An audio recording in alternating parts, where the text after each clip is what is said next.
وسلام على عباده الذين اصطفى أما بعد قال الله تبارك وتعالى في القرآن المجيد والفرقان الحميد أعوذ بالله من الشيطان الرجيم بسم الله الرحمن الرحيم قل إن كنتم تحبون الله فاتبعوني صدق اللہ العظیم۔ محترم بزرگوں اور دوستوں، اللہ کے نبی صلی اللہ علیہ وسلم کی شکل میں اللہ تبارک و تعالی نے ہمیں ایک معیار عطا فرمایا ہے، ایک کسوٹی عطا فرمائی ہے، ایک تھرمامیٹر دیا ہے جس سے ہم اپنا ایمان اور اسلام جانچ سکتے ہیں۔ ہم مسلمان ہیں، لیکن ہمارے مسلمان ہونے کا گریڈ کیا ہے، ہمارا ایمان اور اسلام کتنا پاورفل ہے، اس کو ہم چیک کرنا چاہیں تو وہ نبی کریم صلی اللہ علیہ وسلم سے میچ کر کے چیک کر سکتے ہیں۔ ہم نبی کریم صلی اللہ علیہ وسلم سے کتنا زیادہ میچ کھاتے ہیں، ظاہر کے اعتبار سے بھی، باطن کے اعتبار سے بھی، سر کے بالوں سے پیر کے ناخن تک، جلوت خلوت ہر چیز میں ہم نبی کریم صلی اللہ علیہ وسلم کی زندگی کو دیکھیں اور اپنے آپ کو دیکھیں۔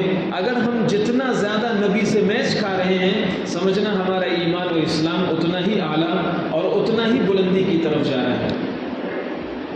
اور جہاں کمی ہے، یہ کمی دور کرنے کی ضرورت ہے، اس کمی کو دور کرنے کی ضرورت ہے، اس لیے کہ اصل معیار یہی ہے۔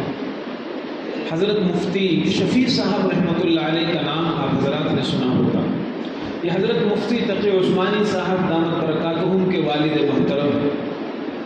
وہ کہتے ہیں کہ ایک مرتبہ میں روضہ پاک کے پاس تھا، مواجہہ شریف میں سلام پیش کر رہا تھا۔ حضرت مفتی تقی عثمانی صاحب فرماتے ہیں کہ میرے والد محترم کو میں نے جب بھی دیکھا تو بہت سے حضرات یہ کرتے ہیں کہ ایک دم قریب ہو جاتے ہیں، روضہ پاک سے جالی میں چمٹ جاتے ہیں اور ایک دم قریب جا کر کے سلام پیش کرتے ہیں۔ لیکن میں نے اپنے والد محترم کو دیکھا اور میرے والد محترم خود بیان کرتے ہیں کہ میری ہمت نہیں ہوتی تھی کہ میں زیادہ قریب جاؤں، بس روضہ پاک سے تھوڑا سا دور ایک ستون ہوتا تھا، وہاں ستون پر کھڑے ہو کر کے میں مواجہہ شریف سے سلام پیش کر دیا کرتا تھا۔ میں اپنے اندر ہمت نہیں پاتا تھا کہ یہ گنہگار قدم لے کر نبی کے پاس قریب جاؤں، میں اس کی ہمت نہیں پاتا تھا۔ ایک مرتبہ ایسا ہوا، ایک دن ایسا ہوا کہ میں سلام پیش کرنے کے لیے روضہ پاک کے پاس گیا اور میں نے دیکھا لوگ بہت آگے جا رہے ہیں، کوئی کتنا آگے پہنچا ہوا ہے، کوئی کہاں پہنچا ہوا ہے۔ میرے دل میں ایک خیال آیا اور میرے دل میں خیال یہ آیا کہ شفیع، شاید تم بدقسمت ہو، شاید تم محروم القسمت ہو، تمہارے گناہوں کی نحوست ہے جو تمہارے پیروں کو وہاں تک جانے سے روک رہی ہے، یہ تمہارے گناہ ہیں جو تم کو وہاں قریب نہیں لے جا رہے ہیں۔ میرے دل میں یہ خیال آیا اور ان لوگوں کے بارے میں رشک آیا جو بہت آگے جا رہے تھے، بہت بڑھ چڑھ کر سلام پیش کر رہے تھے۔ میں نے سوچا کتنے خوش نصیب ہیں یہ۔ اچانک میرے دل میں ایک آواز آئی مجھے، اور وہ آواز یہ آئی، کہہ دو لوگوں سے جو میری سنت کی اتباع کرتے ہیں وہ میرے سب سے زیادہ قریب ہیں۔ آواز آئی، کہہ دو لوگوں سے جو میری سنت کی اتباع کرتے ہیں، جو میری سنت کو اپناتے ہیں وہ میرے قریب ہیں، چاہے وہ جسمانی اعتبار سے مجھ سے کتنا ہی دور ہو۔ اور جو میری سنت کو نظر انداز کرتے ہیں، میری سنت کی دھجیاں اڑاتے ہیں، ان پر عمل نہیں کرتے، وہ مجھ سے بہت دور ہیں، چاہے وہ جالیوں میں چمٹتے رہیں۔ یہ آواز آئی اور اس آواز کو چونکہ اس میں یہ کہا گیا تھا لوگوں سے کہہ دو، تو حضرت مفتی شفیع صاحب رحمۃ اللہ علیہ پوری زندگی اس واقعے کو بیان کرتے تھے، اپنا نام نہیں لیتے تھے، یہ کہتے تھے کہ ایک زائر تھے، ایک عالم تھے، ان کے ساتھ ایسا واقعہ پیش آیا۔ حضرت مفتی تقی عثمانی صاحب دامت برکاتہم فرماتے ہیں کہ میرے والد محترم جلسوں میں، بیانوں میں اس بات کو کہا کرتے تھے، اور ایسا نہیں ہے کہ یہ ایک الہام ہے اور یہ صرف ایک ایسی آواز ہے، نہیں، بلکہ قرآن و حدیث سے اس کا ثبوت ملتا ہے، ایک حدیث سے اشارہ بھی ملتا ہے۔ حضرت معاذ بن جبل رضی اللہ تعالیٰ عنہ، آپ حضرات نے نام سنا ہوگا، حضرت معاذ بن جبل رضی اللہ تعالیٰ عنہ بڑے محبوب صحابی تھے، اللہ کے نبی صلی اللہ علیہ وسلم ان سے بہت پیار کرتے تھے۔ ایک مرتبہ آپ نے ان کا ہاتھ پکڑا اور فرمایا انی احبک یا معاذ، معاذ مجھے تم سے پیار ہے، مجھے تم سے محبت ہے۔ پتہ یہ چلا کہ جو جائز محبت ہے کبھی کبھی اس کا اظہار کر دینا چاہیے۔ ماں ہے، بیٹی ہے، بیٹا ہے، بہن ہے، دوست ہے، جن سے جائز محبتیں جو ہیں ان کا کبھی کبھی اظہار کر دینا چاہیے، کبھی کبھی والدہ سے کہہ دینا چاہیے ماں میں آپ کو بہت چاہتا ہوں۔ اس جملے سے ان کا دل کتنا بڑا ہو جائے گا، اسے الفاظ سے نہیں بیان کیا جا سکتا، اسے جملوں میں نہیں بیان کیا جا سکتا۔ کبھی کبھی اپنی بیوی کا ہاتھ پکڑ کر یا سر پر ہاتھ رکھ کر یا یوں ہی کہہ دیا کرو میں تم کو بہت چاہتا ہوں، میں تم سے بہت محبت کرتا ہوں۔ یہ نبی کریم صلی اللہ علیہ وسلم نے سکھایا ہے، یا معاذ انی احبک، معاذ میں تم سے بہت پیار کرتا ہوں۔ بہت محبوب صحابی تھے۔ حضرت معاذ بن جبل رضی اللہ تعالیٰ عنہ کو یمن بھیجا آپ صلی اللہ علیہ وسلم نے وفات سے 1 سال پہلے، اور عجیب انداز میں بھیجا ہے۔ حضرت معاذ بن جبل رضی اللہ تعالیٰ عنہ کو سواری پر خود بٹھایا ہے، اور مدینہ پاک آپ پیدل ہیں اور حضرت معاذ سواری پر سوار ہیں اور آپ چل رہے ہیں، اور حضرت معاذ چاہ رہے ہیں کہ میں اتر جاؤں، مجھے اچھا نہیں لگ رہا، لیکن نبی نے اشارہ کر دیا بیٹھے رہو، اور وہ چل رہے ہیں، آبادی ختم ہو جاتی ہے، ایک ویرانہ جیسا آ جاتا ہے۔ وہاں حضرت معاذ بن جبل رضی اللہ تعالیٰ عنہ کو آپ نے کچھ نصیحتیں فرمائی۔ تم جا رہے ہو، ان کے پاس جا رہے ہو، وہاں کیسے رہو گے، کیسے حکمرانی کرو گے، کیسے معاملات کرو گے، ساری چیزیں ان کو بہت تفصیل سے سمجھائیں۔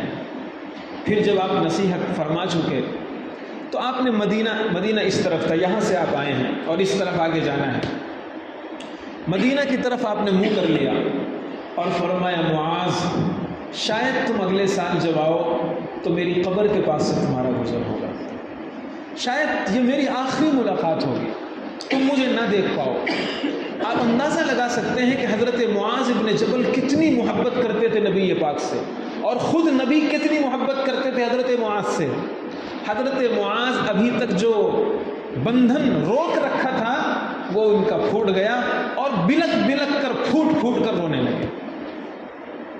اللہ کے نبی صلی اللہ علیہ وسلم نے محسوس کیا کہ معاذ کو ایک تو جدائی کا غم ہے، مجھے چھوڑنے کا غم ہے، سرکار دو عالم کی صحبت سے محرومی کا غم ہے۔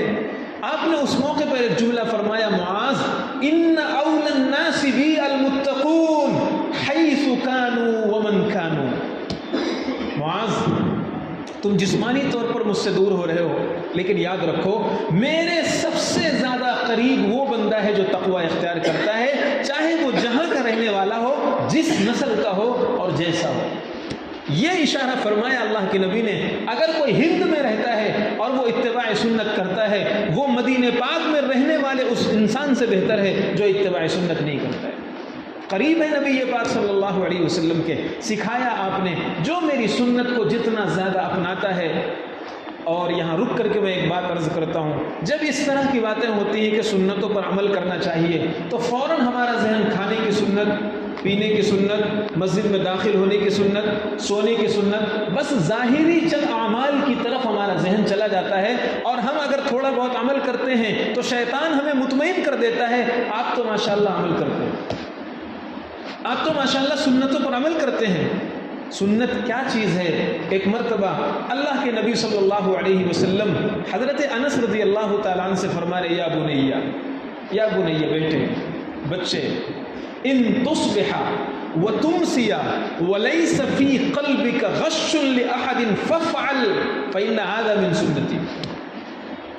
معاذ، انس، اگر تم دن اور رات اس طرح گزارو صبح اور شام اس طرح کرو کہ تمہارے دل میں کسی انسان کی طرف سے میل نہ ہو، تو تم ایسا ضرور کرو اس لیے کہ یہ میری سنت ہے، اور جو میری سنت زندہ کرے گا وہ جنت میں میرے ساتھ ہوگا۔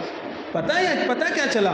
پتہ چلا کہ صرف ظاہری سنتوں پر عمل کرنا کافی نہیں ہے، اپنے دل کو گندگیوں سے پاک رکھنا یہ بھی نبی کی سنت ہے، گناہوں سے اپنے آپ کو بچانا یہ بھی نبی کی سنت ہے۔ حضرت عائشہ رضی اللہ تعالیٰ عنہ سے پوچھئے نبی راستہ کیسے چلتے تھے؟ امی عائشہ فرماتی تھیں اللہ کے نبی راستہ اس طرح چلتے تھے جیسے پردہ نشین کوئی کنواری خاتون ہوتی ہے، جتنا اس کی نگاہوں میں شرم نہیں تھی، پیغمبر کی آنکھوں میں اس سے زیادہ حیا تھی۔ نبی کا معاملہ کیسا تھا؟ حضرت عائشہ فرماتی ہیں پوری زندگی نبی یہ پاک نے کبھی کسی خاتون کا ہاتھ نہیں پکڑا، تنہائی خلوت اختیار نہیں کی۔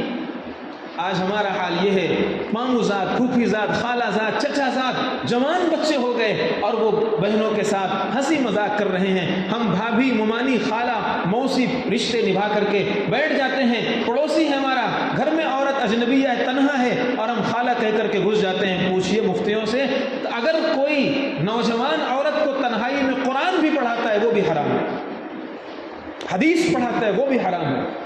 یہ سنت ہے۔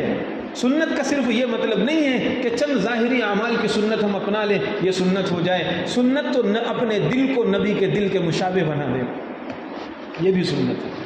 اپنا ظاہر جس طرح ہم نبی کے ساتھ میچ کر رہے ہیں یہ تو سنت ہی ہے، لیکن اپنے باطن کو، اپنی تنہائیوں کو نبی کے ساتھ میچ کرنا بہت ضروری ہے، بہت ضروری ہے۔ اگر ہم اس طرح کر رہے ہیں تو سمجھیے یہ ہم نبی کی سنت پر عمل کر رہے ہیں، ورنہ چند سنتوں پر عمل کر کے شیطان ہمیں مطمئن کر دیتا ہے ہم تو متبع سنت ہیں، اور 90% سنتوں کا جنازہ نکلا ہوا، 90% سنتیں ہماری زندگیوں میں نہیں۔